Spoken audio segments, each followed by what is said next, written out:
I was searching for a new platformer and watched a video on Ninja Gaiden. Then I saw there was a remake of all 3 of the NES games released on the Super Nintendo, and I had to give it a try. The Ninja Gaiden games were originally released on the NES, and a remake of all 3 of the games were released on the Super Nintendo, together in a compilation known as Ninja Gaiden Trilogy. Ninja Gaiden Trilogy was released by Tecmo in 1995. I'm not sure what they look like on the NES, but I'd imagine they polished up the cutscenes because they look great. The opening scene feels super Ninja Samurai movie, and I loved it. Your father goes out on a life or death duel, but leaves you, Ryu, a note and a sword. You take the sword and swear to avenge your father's death, which is right on the bullseye for some ninja lore. However, I'll tell you what Tecmo didn't change, and that's the button layout. You use A to jump and B to attack, rather than the standard B to jump and Y to attack. I don't know how Tecmo didn't see if there was a change to be made. This was it, Chief. It really makes me want to write a strongly worded email to somebody. You eventually get used to it, sorta, but it definitely didn't do this game any favors. Again, I don't know what it was like on the NES, but the hit detection was not on point in this game.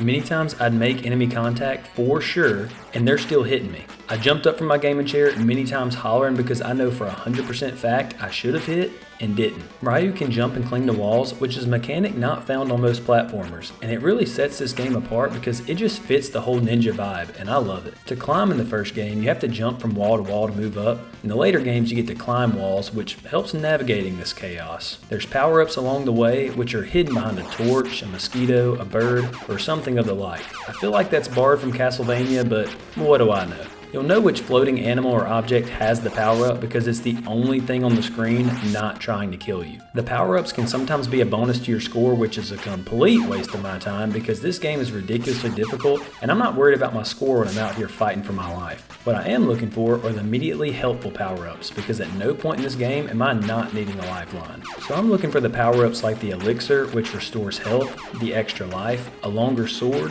one that looks like an hourglass which temporarily stops all enemies for 5 seconds, a basic throwing star, a red glowing throwing star which is really helpful, a jump and slash attack, a diagonal flame throwing attack, and my favorite, an invincible fire wheel that lasts for about 8 seconds. And the sequels add to what you can do, like in Ninja Gaiden 2 you can have an orange ninja double. Let me tell you a part of this game that really grinds my gears though. I really dislike how the enemies can use your uncontrollable falling away after getting hit to set you up for an unblockable combo. The falling back mechanic was really frustrating at first, but it kinda grew on me because I had something else to consider when platforming. But the thing is, you can get hit again during your fallback, which can cause another and another, and there's simply nothing you can do.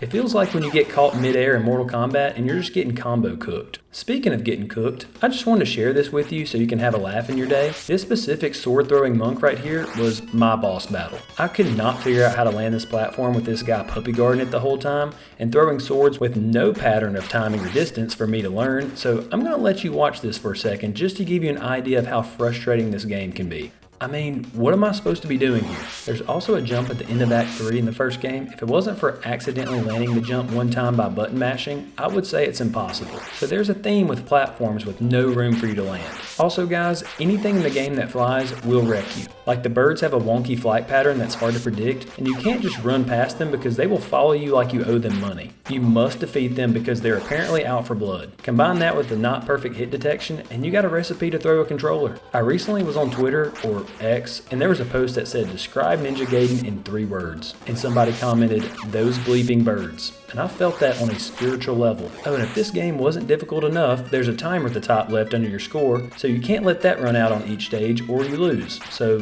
there's that. Ninja Gaiden 2 and Ninja Gaiden 3 add to the previous games. See, I remember the ice level on Ninja Gaiden, and just when I thought it couldn't get any crazier, Ninja Gaiden 2 adds environmental conditions. So you have to time the wind before platforming on top of everything else, which is brutal. And in Ninja Gaiden 3, you can hang from the underside of ledges, which adds a whole new level to platforming, but they also have vertical scrolling levels like this lava level that drove me absolutely insane. And it may just be me, but I feel like Ninja Gaiden 3 steps it up a bit with the graphics in each stage, but I am not loving the enemy design. So I know in the story of the third one, you're battling bionoids in labs, but a lot of these enemies just look like a lazy attempt. Just a hunk of metal with buttons or legs, and I was hoping for more since Ninja Gaiden 2 stepped it up in their enemy design, but Ninja Gaiden 3 kind of fell off. But after passing each level, you'll receive another cutscene progressing the story of Ryu, which feels feels really rewarding since you just had a very strenuous effort just trying to last the whole stage. I did really enjoy that aspect because it makes the game flow and gives you a reason where you are and why you're defeating the enemy in the first place. A lot of games use cutscenes as an interruption to intense or enjoyable gameplay, but this game waits till you're at a stopping point, which is at the completion of the level, which would also mean you need a new objective. Then it rewards you with these cinematic scenes, and it also progresses the story and sets you up for the next level, and I really enjoyed that. So again, it seems like a reward, and you look forward to seeing where the story will take you next. I also come to understand that besides the censoring and some word changes, the storylines of all three games remain the same. So I'm not out of canon, starting with the Super Nintendo, which is really great if you're looking to do the same. But the story is really out there, but in a ridiculous good way. It's only for those who are okay with the ridiculous premise, like when they made that Jason in Space movie. You already know it's supposed to be ridiculous when you queue it up, so just accept it and enjoy the ride with a lot of twists and turns along the way. It is hard to follow at some points, but I liked them. Now this is if you love ridiculousness, but I would rate the story of Ninja Gaiden 8 out of 10.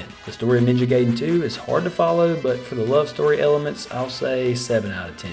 The story of Ninja Gaiden 3, 5 out of 10 because of literally what is going on. But overall, a really difficult platformer that walked the line of genuinely fun and frustrating at the same time. And I'll probably be going back to it at some point. So, would a mediocre gamer like Ninja Gaiden Trilogy? The answer is yes.